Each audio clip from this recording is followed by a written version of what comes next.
kasih karunia dari Allah Bapa, kasih sayang dari Tuhan kita Yesus Kristus, dan persekutuan daripada Roh Kudus, itulah kiranya memberkati kamu sekalian. Amin. Shalom Bapak Ibu dan saudara-saudara yang dikasih oleh Tuhan, anak-anak kami, remaja dan apostol bulung yang menyaksikan acara ini. Saya sapa dengan salam sehat untuk kita semua. Kita bersyukur hari ini kita diberikan Tuhan bulan yang baru. Kiranya Tuhan dalam anugerahnya memberkati kita, memberi kekuatan kepada kita, sehingga kita dapat menjalani bulan November ini dengan penuh sukacita dan damai sejahtera. Saudara, pada hari ini kita akan disapa oleh firman Tuhan yang diambil dari kitab Rom pasal 12 ayatnya yang kedua. Saya bacakan untuk saudara sekalian. Janganlah kamu menjadi serupa dengan dunia ini, tetapi berubahlah oleh pembaharuan budimu, sehingga kamu dapat membedakan manakah kehendak Allah, apa yang baik, yang berkenan kepada Allah, dan yang sempurna. Demikianlah bunyinya. Saudara-saudara, saya senang dengan kupu-kupu. Saya yakin saudara sekalian juga sangat menyukai kupu-kupu karena kupu-kupu itu indah sekali, saudara. Tetapi saudara, bila kita ketahui riwayat hidup kupu-kupu, dia berawal dari ulat. Dari ulat maka berkembang menjadi kepompong, dan dari kepompong akan menjadi kupu-kupu. Saudara, ketika ulat telah menjadi kupu-kupu, maka ulat tidak sebanding dengan kupu-kupu. Dan kupu-kupu menjadi tidak sebanding dengan ulat. Ulat yang bentuknya sangat jelek, dan mungkin kita tidak suka dan jijik melihat ulat. Tetapi ketika saudara ulat itu berubah menjadi kupu-kupu, maka kupu-kupu itu menjadi indah dipandang.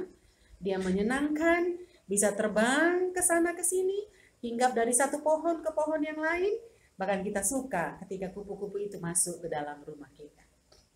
Saudara yang dikasih oleh Tuhan, semuanya itu terjadi karena ulat mengalami metamorfosis, mengalami sebuah perubahan yang sangat nyata antara ulat, dari ulat menjadi kupu-kupu. Saudara, ini saya berikan kepada kita sebagai gambaran bahwa ayat ini berbicara tentang metanoia manusia secara rohani. Saudara, agar hidup kita indah seperti kupu-kupu tadi, agar hidup kita baik dan berkenan kepada Tuhan, dan kita punya pengetahuan mana yang baik dan menjadi pengetahuan mana yang baik dan mana yang sesuai dengan kehendak Allah.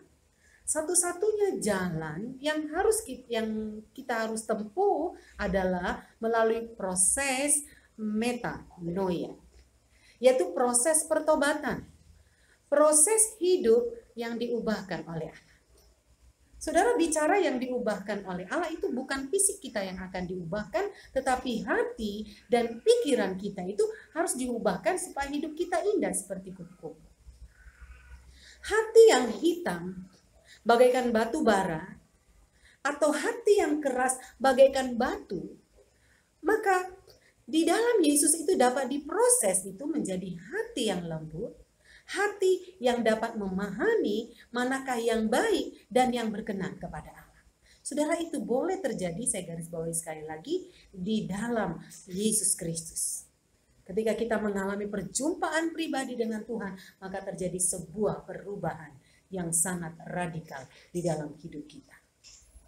Saudara, yang perlu diubahkan kembali adalah pikiran atau mindset kita atau cara pandang kita. Diubahkan. Kenapa penting untuk diubahkan, saudara? Karena sejatinya atau nature-nya pikiran manusia itu cenderung untuk memikirkan yang jelek. Atau kalau orang lain itu bilang pikiran kotor. Cenderung manusia berpikir negatif karena banyak godaan tentang dosa pikiran itu. Saudara yang dikasih oleh Tuhan, manusia sering memikirkan yang menjadi kepentingannya sendiri. Lebih mudah manusia berpikir untuk merencanakan yang tidak baik terhadap lawan. Karena itu saudara, hanya Tuhan saja yang dapat mengubahnya. Setelah itu, saudara yang dikasih oleh Tuhan, perubahan itu dapat terjadi melalui perjumpaan pribadi dengan Tuhan. Maka kita lebih dapat berpikir baik setelah melalui proses perjumpaan dengan Tuhan itu. Maka kita diubahkan oleh Tuhan, pola berpikir kita diubahkan oleh Tuhan. Kita lebih cenderung berpikir hal-hal yang positif. Kita lebih cenderung berpikir mana yang berkenan kepada Allah. Dan kita menjadi orang yang bijak, dapat memilah-milah manakah yang menjadi kehendak Allah dan mana yang bukan menjadi kehendak Allah. Maka saudara akan tercapailah sasaran Tuhan atas hidup kita. Saudara tahu apa sasaran Tuhan atas hidup setiap umat Tuhan? Adalah menjadi serupa dengan Dia. Bukan menjadi serupa dengan dunia ini. Karena itu dikatakan tadi ayat 2, janganlah kamu menjadi serupa dengan dunia ini, tetapi berubahlah oleh pembaharuan budi. Saudara, firman itu begitu indah hari ini. Mengingatkan kita kembali akan sasaran Tuhan dalam hidup kita. Tuhan hanya menginginkan kita menjadi serupa dengan dunia. Menjadi serupa dengan Dia, maaf, bukan dengan dunia. Saudara, itu bisa kita contohkan seperti iklan deterjen yang sedang diiklankan di satu stasiun TV. Ada 2 kain. Satu kain yang dicuci dengan deterjen yang diiklankan, dia warnanya bagus, bersih, wangi, cerah, saudara, bersinar. Tetapi ada baju yang dicuci dengan sabun yang tidak diiklankan tadi, warnanya kusam, kotor, bau. Sudah yang dikasih oleh Tuhan, maka di sana kita melihat nyata benar bedanya mana kain yang dicuci dengan deterjen yang diiklankan, mana kain yang tidak dicuci oleh deterjen yang diiklankan. Karena itu saudara, maka yang terjadi nyata benar bedanya. Demikianlah orang-orang percaya.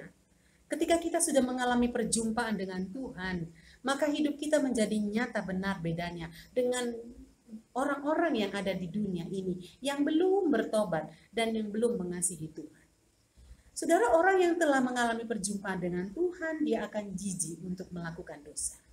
Dia akan lebih baik memikirkan hal-hal yang positif daripada hal-hal yang negatif. Sementara orang yang belum mengalami perjumpaan dengan Tuhan, orang yang belum diubahkan oleh Tuhan, cenderung untuk melakukan yang jahat, sulit untuk melakukan apa yang baik. Karena itu saudara yang dikasih oleh Tuhan, pertanyaan bagi kita hari ini, bagaimana kita bisa berjumpa dengan Tuhan? Tentu lewat persekutuan kita dengan Dia. Lewat pembacaan firman setiap hari, maka kita akan menjumpai di mana yang menjadi kehendak Tuhan dan yang bukan menjadi kehendak Tuhan di dalam hidup kita. Dan lewat doa-doa kita setiap hari, doa kita hendaknya kiranya meminta Tuhan terus-menerus mengubah kehidupan kita. Amin. Kita berdoa. Terima kasih Tuhan, kami sungguh bangga memiliki Allah seperti Engkau. Engkau merancangkan sesuatu yang baik dalam hidup kami. Engkau tidak menginginkan kami hidup di dalam dosa, tetapi Engkau menginginkan kami hidup di dalam kebaikan demi kebaikan. Terima kasih Tuhan. Bimbinglah kami untuk bertemu dengan Engkau dalam firman dan dalam doa-doa kami. Di dalamnya kami akan menemukan apa yang menjadi kehendak Tuhan yang harus kami lakukan dalam kehidupan kami sehari-hari. Terima kasih Tuhan, terpujilah Engkau. Berkati seluruh jemaat-Mu dari anak-anak yang terkecil hingga orang tua yang sudah lansia. Tuhan berkati hidup seluruh jemaat-Mu, hidup yang diberkati oleh Tuhan, hidup yang bersuka cita, hidup yang mengerti apa yang menjadi rencana Tuhan di dalam kehidupan kami. Terima kasih Tuhan, kalau ada jemaat-Mu yang sakit, mari Engkau sembuhkan dan pulihkan. Kalau jemaat-Mu memiliki pengharapan, ingin mempunyai keturunan, mari Tuhan anugerahkan keturunan laki-laki dan perempuan bagi mereka. Jemaat-Mu yang mendambakan suatu pekerjaan, Tuhan tunjukkan pekerjaan yang terbaik. Jemaat-Mu yang mendambakan akan pendamping hidup, Tuhan kirim yang terbaik untuk mereka, yang takut akan Tuhan, yang setia kepadamu, yang punya karakter Kristus di dalam hidupnya. Terima kasih Tuhan, Engkau yang memberkati kami semua, memberkati gerejamu, memberkati seluruh umat Tuhan. Engkau pelihara kami dari wabah COVID-19 ini. Terima kasih ya Tuhan. Dengarkanlah kami ya Allah. Dalam Kristus Yesus kami berdoa dan mengucap syukur. Amin. Shalom Bapak Ibu dan saudara sekalian, selamat pagi. Selamat kita beraktivitas. Nama Tuhan